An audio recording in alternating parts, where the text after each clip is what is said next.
Hello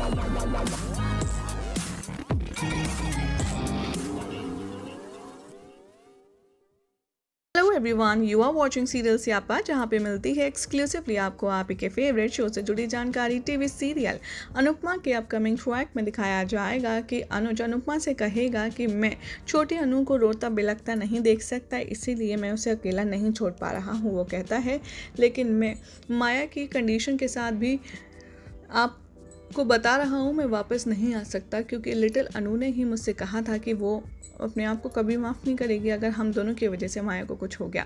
even माया भी अभी ठीक नहीं है, क्योंकि वो हर एक बात मेरी मान रही है। वो कहता है मुझे नहीं पता मैं कैसे यहाँ पर ये सब कुछ मैनेज करूँगा इस मंथ, क्योंकि इस पूरे महीने मुझे शॉक, पैनिक, गिल्ट, ऐसी सारी चीज़ों का एक्सपीरियंस हुआ है। वो अपने दिल से अनुपमा से सॉरी कहता है। वो कहता है कि मैं भगवान की कसम खा करके कहता हूँ अनु, मेरा माया के साथ ना तो कोई इंटीमेट रिलेशनशिप है, मैं सिर्फ माया को प्रोटेक्ट कर रहा हूँ क्योंकि वो लिटिल मॉम है अनु की।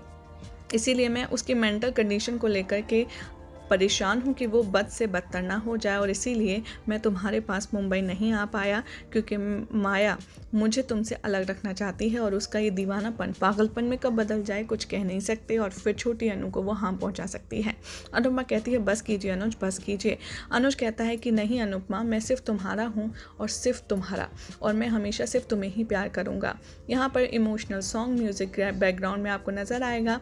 माँ यहाँ पर पैनिक फियर अटैक फील करती है और वो कहती है अनुज अनुपमा ज़रूर मिले होंगे, क्योंकि ना तो अनुज दिख रहा है और ना ही अनुपमा।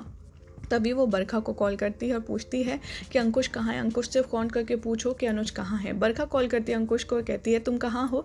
अंकुश जोक करता है और कहता है तुम्हारे दिल में। बरखा कहती है कि तुम फिजिकली कहाँ हो। तभी वो कहता है कि मैं बिजनेस मीटिंग में हूँ, रिवील नहीं कर सकता कुछ भी, और मेरा फ़ोन स्पीकर पे है, कुछ लोग मेरे आसपास हैं, इसलिए मैं तुमसे ज़्यादा बात नहीं कर सकता, क्योंकि बिजनेस सीक्रेट्स के भी कुछ सेफ गार्ड्स होते हैं। अनुज यहाँ पर अनुपमा से माफ़ी मांगना कंटिन्यू रखता है। अनुपमा इमोशनली हक करती है और यहाँ पर फिर से आपको एक रोमांटिक सॉन्ग प्ले होता हुआ नजर आएगा। तभी वो दोनों अपने रोमांटिक मोमेंट को रिकॉल करेंगे और अनुपमा पूछती है कि आखिर तुम अकेले क्यों सफ़र कर रहे थे और तुमने मेरे साथ शेयर क्यों नहीं किया। क्या तुमको अपनी अनु पर विश्वास नहीं था कि वो तुम्हारी सिचुएशन को समझ पाएगी? तुम्हें क्या लगा था कि तुम्हारी अनु इतनी बेकार है? और इधर अनुज यहाँ पर लगातार माफ़ी मांगता रहेगा। वो कहेगा कि नहीं, मुझे लगा था कि कहीं तुम मेरी सिचुएशन को समझ नहीं पाओगे। वो दोनों रोते हैं और बहुत ही इमोशनली हक करते हैं। अनुज कहता है कि मैं तुम्हें सब कुछ क्लियर करना चाहता था और अब मैंने तुम्हें सब कुछ क्लियर कर दिया है। अनुपमा कंटिन्यू कहती है तो तुमने ये अकेला सब कुछ क्यों झेला अनुज? अनुज कहता है क्योंकि मैं डरता था कि तुम मुझे नहीं सुनोगी और तुम मुझे नफरत करना शुरू कर दोगी। अनुपमा यहाँ पर कहती है कि मैं अपने आप से नफरत कर सकती हूँ लेकिन आपसे नहीं, और वो यही सब रिपीट करना शुरू करती है। वो कहती है कि मैं सच में आपसे कभी बात नहीं करती आपके लिए। अनुज कहता है कि मैं जानता हूँ मैंने ये सब कुछ किया क्योंकि उस वक्त ये ज़रूरी था। अनुपमा कहती है मैं समझती हूँ थोड़े टाइम के लिए हमें ऐसे डिसीजन लेने पड़ते हैं, लेकिन अब सबसे बड़ी बात तो ये है कि अब हमें टाइम और सिचुएशन के अकॉर्डिंग ही डिसीजन लेना होगा। तो इसीलिए अब हमें डिसीजन, शायद आपने सही लिया, मैं आपकी जगह होती तो मैं भी यही करती। अब सब कुछ क्लियर है। अनुज कहता है तो अब क्या अब कोई सोल्यूशन है इस प्रॉब्लम का? क्या हम दोनों एक दूसरे से हमेशा के लिए अलग रहेंगे? अनुपमा कहती है कि नहीं रुकिए, मैं आपको नहीं छोड़ सकती और आप माया को नहीं छोड़ सकते, और आपके सामने जो रास्ता है आप उस पर चलिए। मेरे सामने जो रास्ता खुला है भगवान ने, मैं उस पर चलूँगी। हम दोनों दो रास्तों पर हैं और हमें वेट करना होगा उस रास्ते को एक होने का जब हमारी राहें एक हो जाएंगी।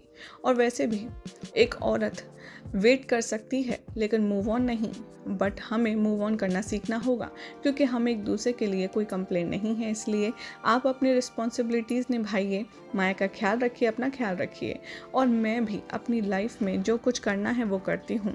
और वैसे भी ज़रूरी नहीं है ना कि जिन लोगों को साथ नहीं मिलता, जिन लोगों को प्यार नहीं मिलता, वो उनकी लाइफ ख़त्म हो जाए। इसलिए आप मूव ऑन होइए, क्योंकि मैं भी मूव ऑन होना चाहती हूँ।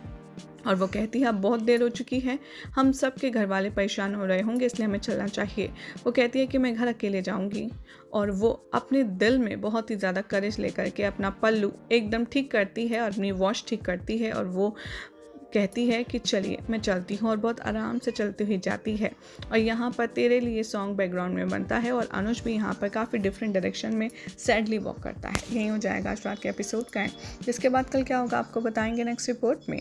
ऐसे ही मज़ेदार अपडेट्स के लिए चैनल को सब्सक्राइब कीजिए, वीडियो को लाइक शेयर करना ना भूलें।